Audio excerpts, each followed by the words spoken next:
আপনি কি জানেন বিদ্যুৎ কত সালে আবিষ্কৃত হয়েছিল এবং কতজন বিজ্ঞানী মিলে আবিষ্কৃত করা হয়েছিল? না জেনে থাকলে সম্পূর্ণ ভিডিওটি দেখার অনুরোধ রইল।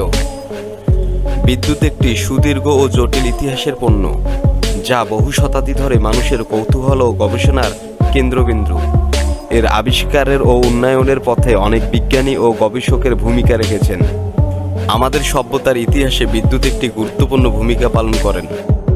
বিদ্যুৎ কিভাবে আবিষ্কৃত হয়েছিল তা বুঝতে হলে আমাদেরকে অতীতে ফিরে যেতে হবে। প্রাচীন যুগের মানুষ বিদ্যুতের নানা গুণাবলী সম্পর্কে জানত। আমরা সেই সময়ের দিকে ফিরে যাব যখন বিদ্যুৎ ছিল একটি রহস্যময় শক্তি, যা মানুষের হাতে ছিল অজ্ঞতার অন্ধকারে। প্রাচীন গ্রিক দার্শনিক থ্যালস অফ মিলেটাসের এর নাম প্রথমে উল্লেখ করা যায়। প্রায় 600 খ্রিস্টাব্দে থ্যালস বৈদ্যুতিক চুম্বকের ধারণা সূচনা করেন। তিনি দেখিয়েছিলেন যে অ্যাম্বার একটি প্রাথমিক রেজি যা বিদ্যুৎ উৎপন্ন করতে সক্ষম, ঘষার মাধ্যমে আকর্ষণীয় বৈদ্যুতিক প্রভাব তৈরি করে। এটিই ছিল বিদ্যুতের মূল ধারণা সূচনা।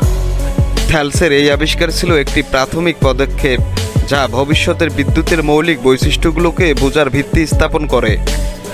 অতীতের ইতিহাসে বিদ্যুতের প্রাথমিক ধারণার পর আমাদের ইতিহাসে আরও অগ্রগতি ঘটেছে। মধ্যযুগে বিদ্যুৎ সম্পর্কে বৈজ্ঞানিক গবেষণা ছিল কম, কিন্তু 1700 শতকের শেষের ভাগে এবং 18 শতকের শুরুতে অনেক গুরুত্বপূর্ণ আবিষ্কার ও গবেষণা শুরু হয়। 1800 সালে ইতালি বিজ্ঞানী আলেকজান্দ্রা একটি গুরুত্বপূর্ণ আবিষ্কার করেন। সেটির নাম হচ্ছে ভোল্টিভাইন, যা স্থিরশীল বৈদ্যুতিক প্রভাব উৎপন্ন করতে সক্ষম ছিল। ভোল্টার এই আবিষ্কার বিদ্যুতের উৎপন্নের ক্ষেত্রে একটি নতুন যুগের সূচনা করেন। ভোল্টারের কাজ বিদ্যুতের গবেষণা নতুন দিগন্ত উন্মোচন করেন। এটি বিদ্যুতের আধুনিক ব্যবহারের ভিত্তি স্থাপন করেন।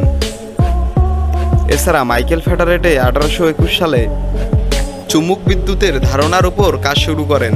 তার গবেষণার মাধ্যমে তিনি বৈদ্যুতিক প্রভাব এবং চুম্বকীয় ক্ষেত্রের মাধ্যমে সম্পর্ক প্রকাশ করেন।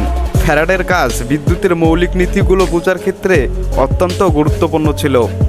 বিদ্যুতের আধুনিক যুগের সূচনা 19 শতকের শেষ ভাগে ঘটে।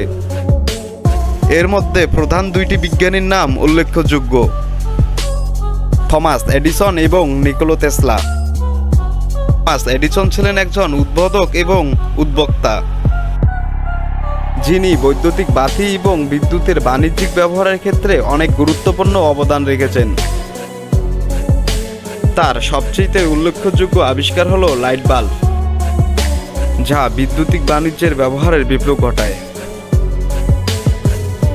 এছাড়া তিনি বিদ্যুৎ বিতরণের জন্য একটি সিস্টেম তৈরি করেন, যা আজকের বিদ্যুৎ সরবরাহের ব্যবস্থার ভিত্তি স্থাপন করেন। অপরদিকে নিকোলা টেসলা ছিলেন একজন তত্ত্বগত বিজ্ঞানী এবং উদ্ভাবক, যিনি বিকল্প প্রবাহের বৈদ্যুতিক সিস্টেমের জন্য সুপরিচিত। তার গবেষণার মাধ্যমে আমরা আজকে আধুনিক বিদ্যুতের সিস্টেম ভিত্তি পেলাম। আজকের দিনে বিদ্যুৎ আমাদের দৈনিক জীবনের একটি অপরিহার্য অংশ। এটি শুধু আলো দেয় না, বরং আমাদের যোগাযোগ, পরিবহন এবং শিল্প বিপ্লব ঘটিয়েছে। বিদ্যুতের সাহায্যে আমরা বিভিন্ন প্রযুক্তি উদ্ভাবন উপভোগ করছি, আমাদের জীবনকে আরও সহজ করেছে এবং সুবিধাজনক করে তুলেছে। বিদ্যুৎ আমাদের সভ্যতার একটি মৌলিক অংশ হয়ে উঠেছে এবং এর আবিষ্কার ও উন্নয়নের ইতিহাস একদিকে যেমন অগ্রগত গবেষণা, অন্যদিকে তেমনি একটি শ্বাসরুদ্ধকর যাত্রা ছিল। থ্যালস থেকে শুরু করে ভোল্টা, ফ্যারাডে, এডিসন এবং টেসলা প্রত্যেকেই তাদের নিজের সময় বৈদ্যুতিক নতুন দিগন্ত উন্মোচন করেছেন এবং আমাদের জীবনের প্রতিটি দিকেই প্রবাহিত করেছে। বিদ্যুতের এই অগ্রগতি আমাদের অনুপ্রাণিত করে এবং ভবিষ্যতের প্রযুক্তির জন্য নতুন দিগন্ত উন্মোচন করেন।